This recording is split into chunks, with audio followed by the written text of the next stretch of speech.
58 साल पहले चलती ट्रेन में एक लड़की का कत्ल हुआ। मुंबई पुलिस कैसे पहुंची तमिलनाडु में कातिल तक।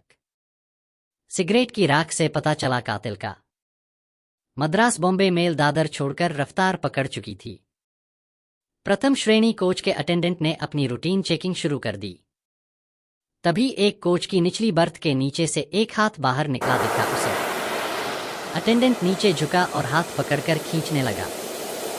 एक लड़की जिसके मुंह से लगातार झाग निकल रहा था। अटेंडेंट ने फौरन चेन खींची। गाड़ी रुकने पर लड़की को ट्रेन से उतारकर अस्पताल पहुंचाया गया। हालांकि हॉस्पिटल पहुंचने से पहले ही वह दम तोड़ चुकी थी। यह घटना है 16 अगस्त 1964 की। अटेंडेंट की सूचना पर मुंबई पुलिस की एक टीम तुरंत मद्रास बॉम्बे मेल के उस कोच में पहुंच गई जहां लड़की बेहोशी की हालत में मिली थी। एक दूसरी टीम उस अस्पताल गई जहां लड़की की लाश पड़ी हुई थी। काफी छानबीन के बाद भी पुलिस को सुराग नहीं मिल पा रहा था कि लड़की कौन है, किसने उसे मारा। जिस कोच में लड़की बेहोशी की हालत में पड़ी मिली थी, वहां से भी पुलिस को कुछ हासिल नहीं हुआ। उसे मिली बस एक अंगूठी जो लड़की की अंगुली में फंसी हुई थी। अंगूठी पर अंग्रेजी का पी लिखा हुआ था। कुछ बाल फंसे हुए थे उसमें। लेकिन बर्थ जिस लड़की के नाम आरक्षित थी उसमें उसका नाम और सरनेम एल और के से शुरू हो रहा था, लक्ष्मी कंडास्वामी। उससे सटी बर्थ के कंडास्वामी के नाम से आरक्षित थी। तो क्या दोनों पति पत्नी थे? आरक्षण रिकॉर्ड तो ऐसा ही आभास दे रहा था और मद्रास बॉम्बे मेल का अटेंडेंट भी यही मानकर चल रहा था। यह अटेंडेंट ट्रेन में पुणे से चढ़ा था। गाड़ी के कल्याण पहुंचने के बाद लड़की के साथ वाली सीट के आदमी ने उससे कहा था कि जब दादर आए तो वह उसे याद दिला दे। लेकिन अटेंडेंट भूल गया। दादर से गाड़ी रवाना होने के बाद जब वह अपनी रूटीन चेकिंग पर था तब एकाएक उसे याद आया। फिर वह खास तौर पर उस कूपे के बाहर रुक गया कि वहां वह यात्री है, किसी कैमरे की फुटेज खंगाली जाती। फिर भी पुलिस कूपे में सुराग ढूंढती रही। इसी बीच उसे कूपे की एक खिड़की पर सिगरेट की राख पड़ी दिखी।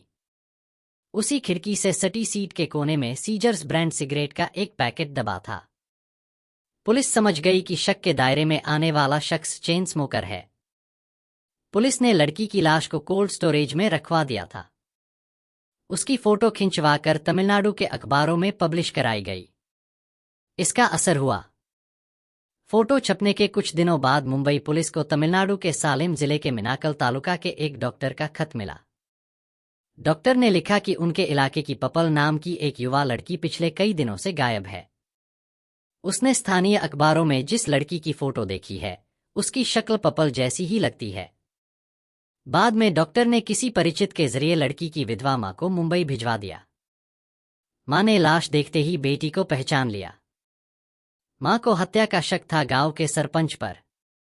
उन्होंने पुलिस को बताया कि उनके 5 लड़कियां हैं, सभी की शादी हो चुकी है। लेकिन पपल ने पति की प्रताड़ना से परेशान होकर उसे छोड़ दिया था। उसने पति के खिलाफ मुआवजे का मुकदमा दायर किया हुआ था।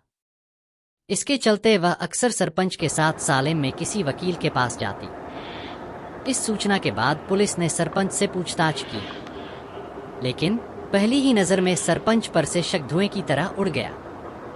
कारण, सरपंच के पास न तो पुलिस को सीजर्स ब्रांड सिगरेट मिला और न ही उसके चेन स्मोकर होने का कोई सुराग। अटेंडेंट ने भी साफ कर दिया कि सरपंच कूपे वाला यात्री नहीं। तो फिर वह आदमी कौन है? पुलिस ने जवाब पाने के लिए मद्रास आरक्षण केंद्र पर से उस दिन के सभी आरक्षित फॉर्म निकलवाए। नतीजा फिर भी 0 रहा। आरक्षित फॉर्म में पता ही फर्जी था। पुलिस के लिए यह पस्त करने वाले क्षण थे, लेकिन उसने हिम्मत नहीं हारी। पुलिस ने अब नया दिमाग लगाया। उसने पपल के गांव में रहने वाले उन लोगों की पहचान करनी शुरू की जो चेन स्मोकर थे। चूंकि 58 साल पहले गांव की आबादी 1000 भी नहीं थी, इसलिए ऐसे लोगों को तलाशने में पुलिस को कोई दिक्कत नहीं आई। जब चेन स्मोकर्स की पहचान हो गई तो पुलिस ने उनमें से उन लोगों को खोजना शुरू किया जो सीजर्स ब्रांड की सिगरेट पीते थे। जल्द ही पुलिस को एक भूस्वामी पलानीस्वामी के नाम का पता चला। जब पुलिस ने उसकी पृष्ठभूमि निकाली तो उसके किसी अफेयर की भी जानकारी सामने आई। इसके बाद पुलिस पहुंची पलानीस्वामी के ठिकाने पर। संयोग से वह उस वक्त सिगरेट पी रहा था। हाथ में थी सीजर्स ब्रांड की डिब्बी। पुलिस ने बिना कोई सवाल किए उसे अपनी हिरासत में ले लिया और ट्रेन में बैठाकर मुंबई ले आई। मुंबई में उसकी मद्रास बॉम्बे मेल के अटेंडेंट के सामने परेड कराई गई। अटेंडेंट ने उसे देखते ही पहचान लिया। पलानीस्वामी के सामने इसके बाद अपना अपराध स्वीकार करने के अलावा कोई रास्ता ही नहीं बचा था। पलानीस्वामी ने माना कि उसका पपल के साथ अफेयर था। इस अफेयर की वजह से पपल ने अपने पति को छोड़ा था। पलानीस्वामी ने बताया, खुद को सुंदर दिखाने के लिए पपल बहुत महंगे कपड़े पहनती थी। पलानीस्वामी भी उस पर काफी रुपए खर्च करता था, लेकिन जब वह खुद एक बार आर्थिक मुसीबत में आया और पपल ने कोई मदद नहीं की, तो उसने गहने लूटने के लिए पपल की हत्या की साजिश रची। पलानीस्वामी ने घूमने के बहाने मुंबई चलने का प्लान बनाया। उसने अपना और पपल का फर्जी नाम से प्रथम श्रेणी कोच में आरक्षण कराया। रास्ते भर दोनों हंसी मजाक करते रहे। पुणे गुजरने के बाद पलानीस्वामी ने पपल को जहर मिला पानी पीने के लिए दिया। पपल ने पानी पी लिया तो पलानीस्वामी ने कूपे को लॉक किया और उसका गला दबाने लगा। पपल ने थोड़ा मुकाबला भी किया। खुद को बचाने की कोशिश में उसके हाथ पलानीस्वामी के कुछ बाल आ गए, लेकिन वह बहुत देर तक यह लड़ाई लड़ नहीं पाई और कुछ पल बाद पूरी तरह से बेहोश हो गई।